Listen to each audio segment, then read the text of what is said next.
On a spring day 10 years ago, a 41-year-old Australian man named Julian Assange dressed up as a motorcycle delivery man. He dyed his hair, put colored contacts in his eyes, and even put a rock in his shoe so that he would walk differently than normal. He was sure he was being followed by dark government forces that were attempting to capture him and send him to the United States to be locked up. He showed up here, to the Embassy of Ecuador in central London. Once inside this embassy, he wouldn't be on British soil anymore. No one could barge in here and grab him. He'd be safe. It's called political asylum. Oh, and by the way, this isn't actual footage of Julian Assange in 2012. Action? You're great. This is an actor. We did a reenactment of this whole thing. Anyway. Assange did make it inside that day, and after entering the Ecuadorian embassy in London, he wouldn't leave it for 7 years. Testing 1, 2, 3. I've been looking at a lot of this. I've actually started hanging up the documents over here because they've been taking up too much space. I want to tell you the story of Julian Assange. This guy's a traitor. I love WikiLeaks. This is a blow to transparency and a blow to a free press. What this story is like an expression of a new kind of power. The power of secrets, of information. An anti-war online organization attacking U.S. policy in Afghanistan. And the reason I'm calling what Julian Assange does power is because the U.S. is trying to lock him up for 175 years because of what he did. It's all here in this indictment. The most powerful country in the world feels threatened by this man and what he's done. I want to take you through Julian Assange's story, and then to unpack why the United States is trying to lock him up for the rest of his life. And I want to persuade you that no matter what you think of Julian Assange and his conduct and his ethics and his mission, this case should not be ignored. Illegally shoot the son of a... Get Assange to Sweden and hang on to him. Trading horse 1-8, 5 to 6 individuals with AK-47s. You never know what the outcome is, but the truth is always the best place to start. Come on, fire.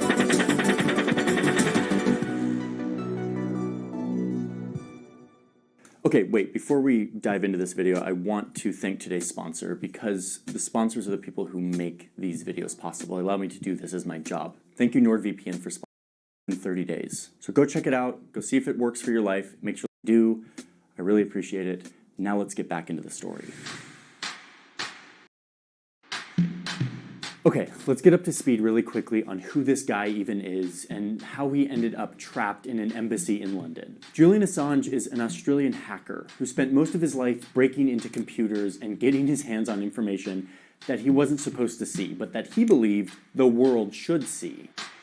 When he was 35, he built a website where whistleblowers of all kinds could upload sensitive information that he, Julian Assange, on his new website would publish.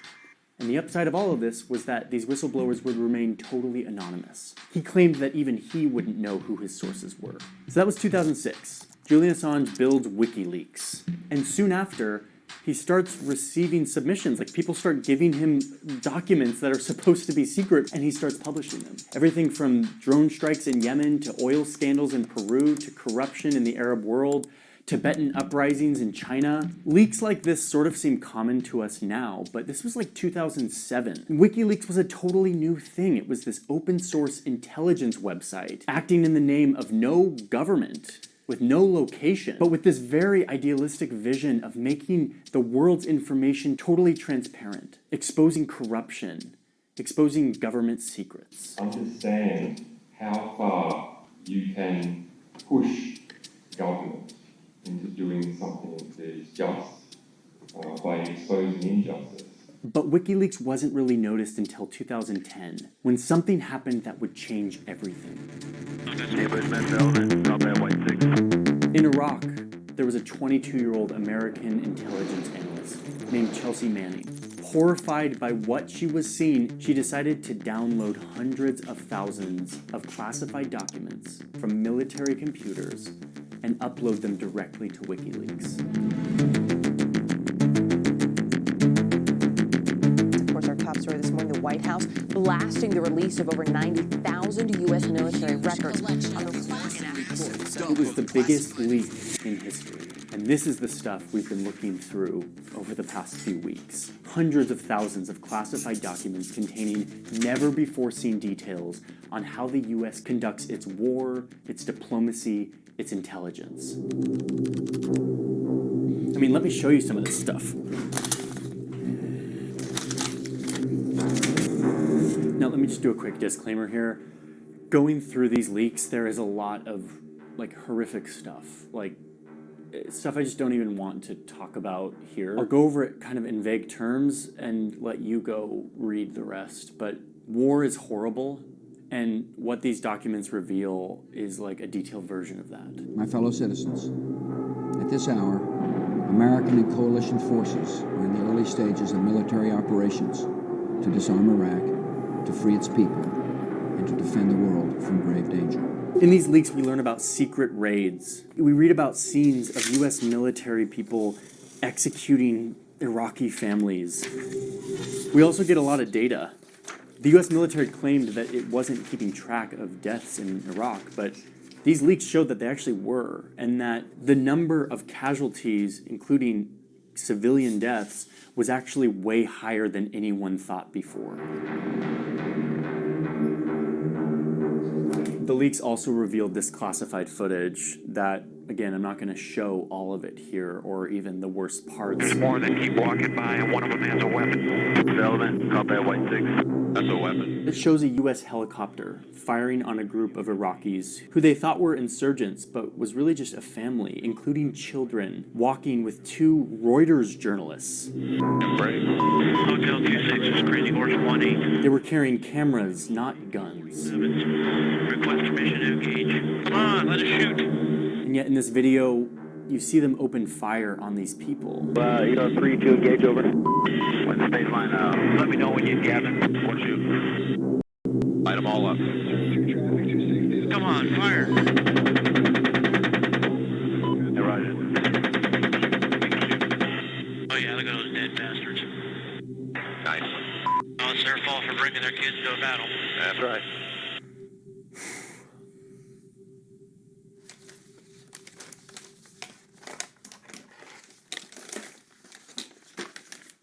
You read about this scene where an Apache helicopter is flying over some insurgents in a house who are surrendering. They're coming out of their house with their hands up. And yet the Apache helicopter gets the clearance to fire on them. And their justification is, according to this leaked log, you're not allowed to surrender to aircraft. They're still valid targets. I mean, it's horrendous. As a journalist, I'm skeptical. I'm like, okay, these are like 2 or 3 bad apples. Is this what we're staring at? But no. Through these leaks, you see that 15,000 civilians were killed in previously unknown incidents. 15,000. These documents reveal a culture and a system of abuse and torture in Iraq, mostly by the Iraqi military and army, that the U.S. military knew about but did nothing to solve. And the only reason why we know about it now is because Chelsea Manning gave WikiLeaks all of these documents. There's one Department of State leak from the embassy in Belgium that shows that the U.S. tried to pressure Belgium into taking some of the prisoners from Guantanamo Bay in order to curry favor with the U.S. You see the U.S. being like, hey, Belgium, take some of these Guantanamo prisoners. It's a low-cost way for Belgium to attain prominence in Europe. Like, it's backroom deals exchanging Guantanamo prisoners for political favors. We would have not known any of this had these leaks not come out. All of this turned out to be a very grim insight into how the U.S. is conducting its wars. And unsurprisingly, after these giant leaks came out in 2010 and 2011 on WikiLeaks, the Pentagon was furious. This was dumped on us like it was dumped on you all Sunday night. It is the role of good journalism to take on powerful abuses. And when powerful abuses are taken on, there is always a back reaction. Julian Assange's website had gone from being a small hacker website with some leaks to something that now had worldwide attention. This isn't a wiki leak, this is a wiki torrent. These documents have generated a mix of reactions from horrified to appalled. And Assange himself became the public face for this and became really polarizing. He was either praised as a courageous journalist. The role that Julian Assange has played in exposing uncomfortable truths is something that he should be very proud of. WikiLeaks is no different from the New York Times. He just believes in justice, believes in honesty, believes in exposing governments. Or he was reproached and condemned as a villain who was set on damaging the U.S. security interest and putting people in danger in the process. I hope he rots in hell, starting with that. This guy's a traitor, a treasonist, and he has broken every law of the United States, illegally shoot the son of a...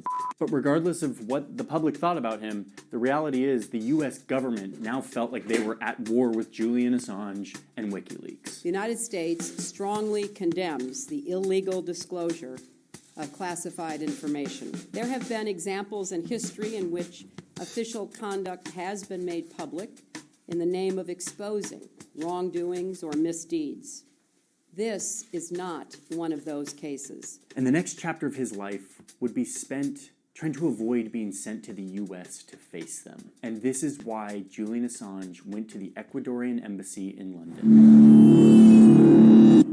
Okay, so after this huge leak, it's now like 2012, Assange is living in London, and he's actually facing the possibility of being sent to Sweden to face an investigation into sexual misconduct allegations. And even though this Sweden investigation legally has nothing to do with the big leaking thing that he had done, Assange was convinced that the UK and Sweden were working with the US to try to get Assange back onto US soil to face trial. So instead of go and participate in the investigation, he fled to seek political asylum inside the walls of this embassy. An embassy is kind of like a little enclave within a country. Like, this is a little slice of Ecuador within London. So the UK couldn't do anything. They couldn't go storm into an embassy. So instead, they just positioned a ton of police outside of the embassy. And this is the moment, this spectacle of all these police sitting outside of the embassy where you realize that this is a huge deal. On paper, this was actually a really small deal. The US wanted to arrest Assange, to send him to Sweden, to face this sexual misconduct investigation. But all of this shows us that this is not about a small investigation in Sweden. The US wanted Assange to punish him for what he did. And the UK, it was looking like, was ready to help them. So while Assange is in the walls of this embassy, he's protected. And the US would have to wait him out, building their case. But wait a minute, hold on. What exactly are we charging Assange with here? He published a bunch of leaked documents, so what's the crime here? And honestly, that is the heart of this story. What crime did he commit? I'm gonna get there. I wanna just finish the story of what happens next. Julian Assange is in an embassy in London. The weeks turn into months, and the months turn into years, and Julian Assange is living in an embassy, not leaving. He occasionally comes out onto this balcony to deliver a speech to his increasingly large support base. Can you hear me? But this guy is confined to the embassy. Well, I joked it's a little bit like living in a space station because there's no natural light and you've got to make all your own stuff and you can't go out to shops and so on. From the embassy, Assange continues to run WikiLeaks. He publishes troves of secret documents. It is from the embassy that he declares his hate for Hillary Clinton. The American liberal press, in falling over themselves to defend Hillary Clinton, are erecting a demon that is going to put nooses around everyone's necks. And it is here that he orchestrates a plan to damage her campaign by strategically publishing emails that were stolen from the Democratic Party and from Clinton's campaign chair, John Podesta. WikiLeaks posted these emails in daily batches throughout October 2016, a month before the election. Soon, mounting evidence showed that WikiLeaks got these emails, potentially unknowingly, from a Russian government agent who, like Assange, was trying to damage the Clinton campaign. The leaked emails helped the Trump campaign and quickly made Assange an enemy of American progressives who had tended to support Assange and WikiLeaks because they were keeping the government and the military accountable. But now they hated him. WikiLeaks, I love WikiLeaks. So now it's 2017 and Trump is president. This WikiLeaks is unbelievable. Assange is still in the embassy. And from the embassy, Assange and WikiLeaks drop another huge leak, this time of CIA documents. It revealed the playbook of the CIA's cyber warfare strategy. Releasing all of these documents had one major result, making all of the CIA's tools completely worthless. Trump, who had praised WikiLeaks for helping him get elected, now hated WikiLeaks. I know nothing about WikiLeaks. It's not my thing. WikiLeaks walks like a hostile intelligence service and talks like a hostile intelligence service. So by 2019, Julian Assange is still in the embassy. And now he's pissed off everyone for one reason or another. It's at this time that the Trump administration starts to really get serious about how do we get this guy and how do we punish him severely for what he's done. They start upping the ante on their case against Julian Assange. But Assange starts to get really restless in the embassy. I mean, can you blame him? It's been 7 years. He starts to mistrust his hosts. And in turn, his hosts, the Ecuadorian diplomats, are getting kind of tired of him. His poor hygiene, his habit of playing football in the hallways. Meanwhile, Ecuador's new president is less sympathetic to WikiLeaks because he was actually the subject of some embarrassing leaks himself. He actually called Assange a miserable hacker whose only goal is to destabilize governments. And so, they kicked him out. The British police were seemingly invited into this very small embassy. 7 years after he had walked into this building, Assange finally left. It was a building. Assange finally left.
He was immediately arrested. Again, on paper, the UK government wanted him because of this sexual investigation in Sweden from 2012. That investigation had been dropped, and yet the UK kept him in jail because the US had formally requested Assange to be extradited, which basically means one country asks another country to detain and send a criminal back to their country to face charges. The UK would hear and assess the US's request, and in the meantime, Assange would sit in the Belmarsh prison, 45 minutes from central London. And that's where he is today when I'm filming this. And he's not doing great. He's been examined by doctors and by the UN representative for torture, and they've basically concluded that Assange has experienced severe psychological trauma because of his isolation in the embassy and now in jail, including extreme stress, chronic anxiety, intense psychological trauma. The British government, of course, disagreed with this, but the UN has said that he has been subject to psychological torture and other cruel, inhumane, or degrading treatment of punishment. They also claim that he's been medically neglected. Many are calling this retaliation, punishing Assange, not legally, but through these really inhumane ways of not giving him medical treatment, isolating him in ways that aren't warranted. And now is the moment where we need to remind ourselves why this man is in jail. Not because he's been charged with a crime, but because he published hundreds of thousands of classified documents that an Army intel analyst, Chelsea Manning, gave to him. And the US wants to punish him. So he's rotting in a jail, waiting for the legal process on whether or not he's going to get sent back to the US to face these charges. And to me, this gets to the most important part of this story, because what happens next affects not just Julian Assange and his story, but it could set a precedent for all of us, those of us who do journalism and those of us who rely on journalism to teach us about the world. What I want to do next is I want to dive into this stuff. I want to walk you through these two documents.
Which are basically the US's case against Julian Assange, as laid out by the Trump administration in 2018.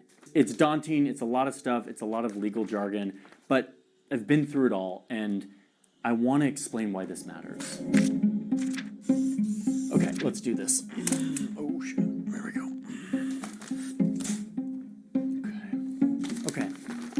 So stick with me as I explain the legal case against Julian Assange and what that means for journalism.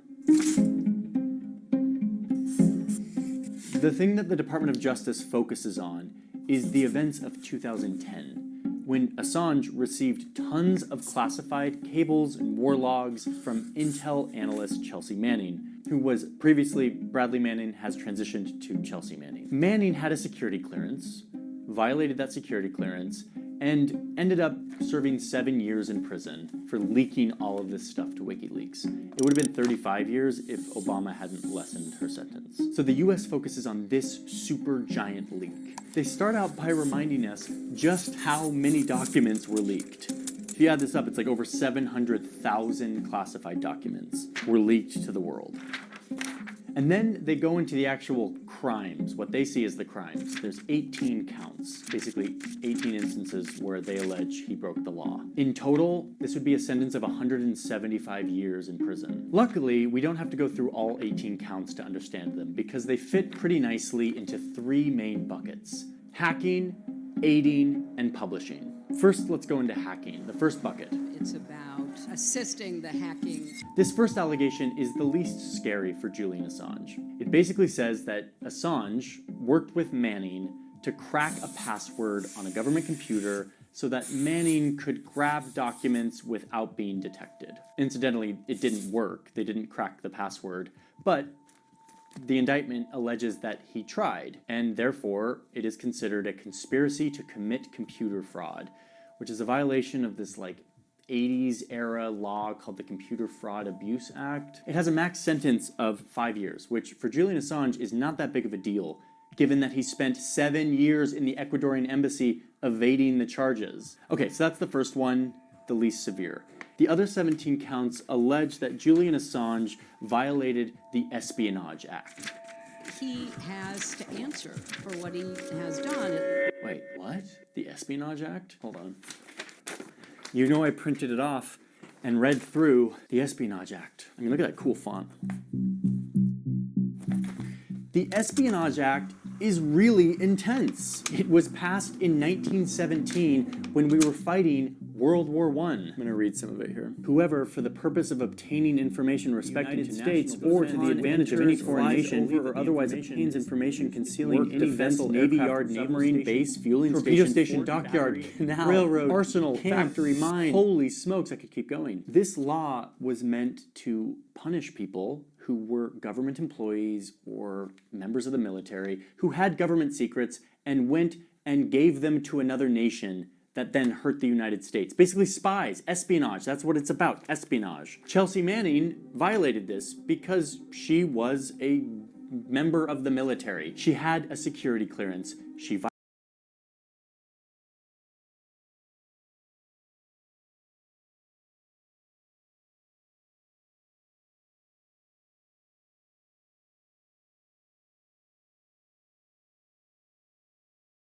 violated that security clearance by using her privileged information and therefore broke this law. But Julian Assange is not that. He has never worked for the US government. He's never had a security clearance. He's an Australian hacker and activist. It is very, very rare that the Espionage Act is used against somebody who is not a government employee, who does not have a security clearance. So what is going on here? How is the US trying to use the Espionage Act against an Australian who didn't leak any information? He published information that was leaked to him.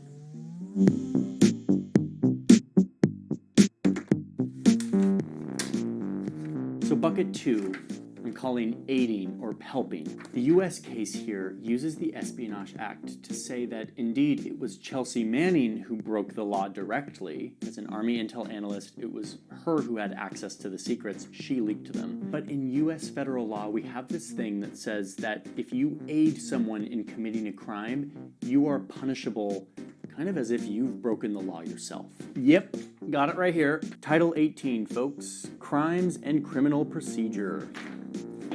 Whoever commits an offense against the United States or aids, abets, counsels, commands, induces, or procures its commission is punishable as a principle. If you helped out, you did it too. So they use this law to say, yeah, Julian, you didn't do the hacking and leaking, but you helped. You aided, abetted, counseled, induced, or procured and willingly caused Manning to do this because you promised that you were going to publish all this stuff.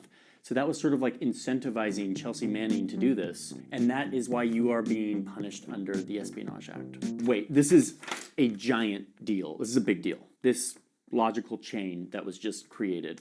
Assange is being charged with aiding Manning, a convicted spy, because he published the things that the spy gave to him, okay? File that away for a second. Let's get on to the third bucket in here. The third bucket I'm calling publishing. counts 15 through 17. And let's just read directly straight here from the indictment. The government says that Assange, having unauthorized possession of all of these reports from Afghanistan and Iraq and the State Department, etc., which again, he had sort of induced Manning to give to him, they then specifically allege that the crime here is that having all of these documents, he then communicated those documents to the world by publishing them on the internet. Whoa. The crime is publishing. That's the crime. Counts 15 through 17 are that he published something.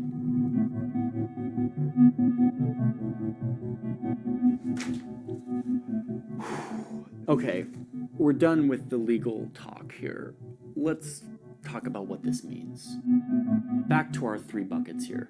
The first one is the least scary to me. Did Assange try to help Manning hack a password so that he could remain anonymous? Maybe. The facts aren't super robust here, but whatever. If there is evidence for that and he gets convicted, that's 5 years in prison. Okay. It's these other two buckets that use the Espionage Act that say that Assange was aiding Manning because he promised to publish the documents. And then he went further and committed 3 more crimes by actually publishing them to all the world on the internet. Let me explain something about journalism really quick.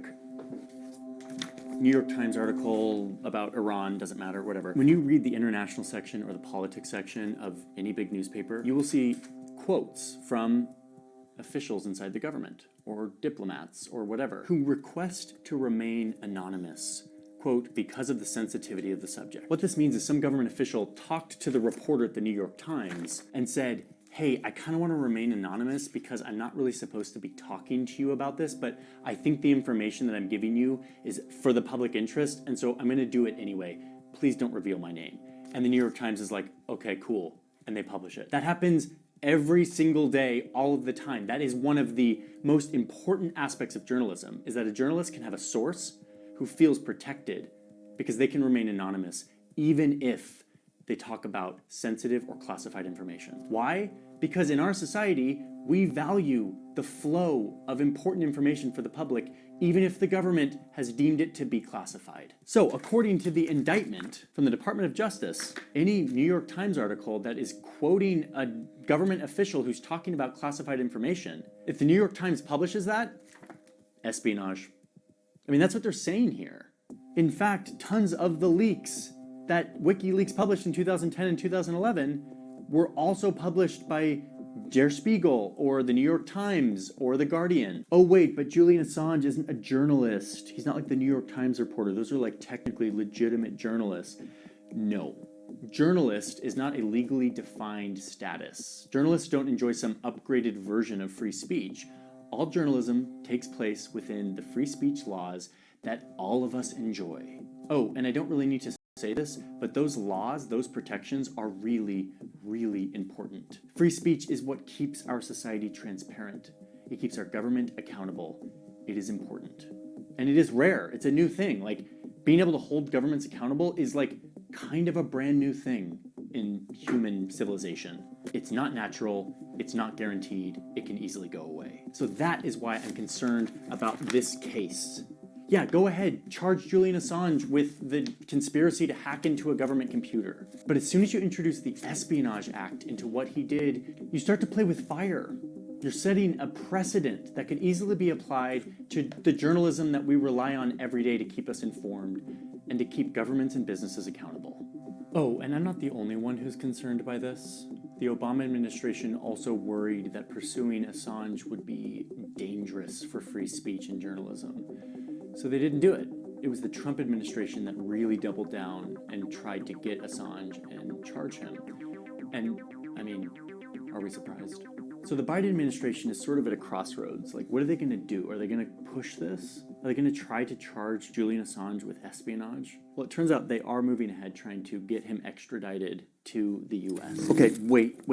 There's been news. We were making this video, we were editing it just because we're interested in Julian Assange, and then news broke that The UK judge will rule tonight on whether WikiLeaks founder Julian Assange should be extradited to the United States. where a judge basically said that it's totally legal that Assange be sent to the US to face trial. A judge approved the extradition earlier today. meaning he's one step closer to being extradited. Now, he will probably appeal this. It'll probably go to the High Court in the UK, but like, he's one step closer. How long could this drag out? Some time, maybe not so much time. My whole purpose in making this video was not to defend Julian Assange as a person, or even WikiLeaks as an organization. That's not the point. You can make up your mind on that. The thing that I hope I've persuaded you, though, is that Julian Assange's legal case has ramifications for all of us. If he's sent to the US and he's convicted under the Espionage Act, that will have major ramifications on the future of journalism. I hope that is clear now. So,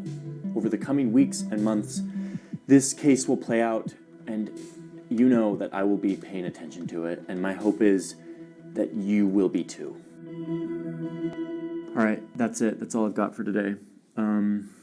This was a really deep dive. We spent a lot of time on this, and I hope it was helpful in some way.